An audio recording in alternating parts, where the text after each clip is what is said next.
The classic advice of doing something you're good at so you become successful is correct. But therefore also being happy is incorrect. Only when you include your interests into the things that you're good at will you be content with what you're doing. And that's what people lack. They focus on the skills they need to have, the things that they're good at. Maybe they're good organizers, but they're working in a sector they don't actually like.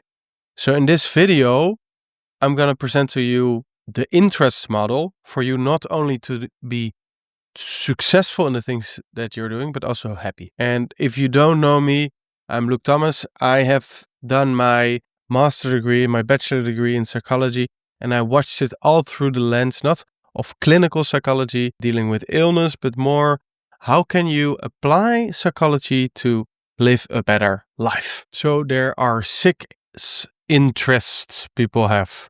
They're doers, they're thinkers, they're creators, they're helpers, they're persuaders, and organizers. They are fully organizers. And some people, for example, they fully, to a 100 degree, are drawn to this organizing environments, these organizing people, and this organizing responsibilities. But it can also be that you're, for example, somewhat organizer, but also a thinker. Some researchers or some project managers in research would be very good. But again, there's also some doers and helpers. So they probably want to do something physical, but they also want to be in contact with people. And they want to have this societal relevance in what they're doing. So I think this is really key to talk about. What are those 6 types? Well, realistic. We probably all know them. They like to work with their hands, with concrete environments. So fireworkers are the more typical example. Then you have the investigative side. These are more the thinkers. They like to work in lab. They like to research. They like to work with things and ideas. They're working with abstract ideas. They like to solve problems. And they can work in a lab, but they can also be engineers or mathematicians. They can also be biologists. Then there's the artistic side. These are the creators. They can be actors. They can be painters. But even like making a YouTube video like this can also be something you need to create. You need to edit. You need to think about. They like to express themselves and they don't like a pre-selected set of rules where they need to keep in these boxes. Like to think out of the box and use their imagination. There's the enterprising side, so they're the persuaders as well. They like to lead, they like to persuade people, they like to build things, they like to take action, they're motivated, they're ambitious, they are, a lot of times they're entrepreneurs or managers. The second to last one is the social ones. These are the helpers.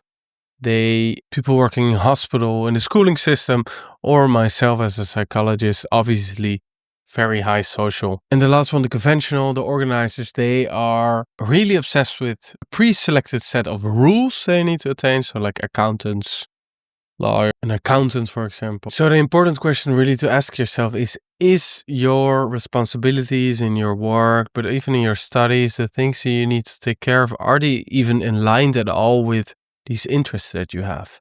Because if they are not, you can be very good at the things you do.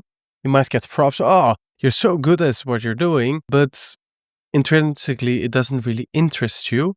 And therefore you will not be as content, and it might even take a lot of energy for you, even though it's easy, because there's no intrinsic motivation. And this might even be a risk for you to end up quitting this thing, even though you're very good at it. You might be perceived as successful for it, and therefore it's just not sustainable. So there is this test online. It's actually for free. Really easy test, takes like 3 minutes to do, and it shows you your interests. And there is actually this test online that is for free, takes a few minutes to do, and it shows you your interest. So what you can see here, one letter symbolizes one of the interests. So this is mine. My biggest one is social. Then there's some artistic, some investigative, and you obviously see the conventional things. If conventional is too big a part of my work, my responsibilities, the things I need to do, ooh, I will not be happy. And it's probably the same for you if you have this combination. So social, artistic, investigative indeed. And what you now can see is that this questionnaire links your interests to a certain job. And for me, I selected some experience and some education level. So it gives me a whole list of jobs. But then just to show you one, it says psychology teacher. Well, here you see the career profile as well. That's actually pretty much aligned, even though one is not that agreeable side. The artistic side is maybe not enough for me. Therefore, I could also do the YouTube on the side.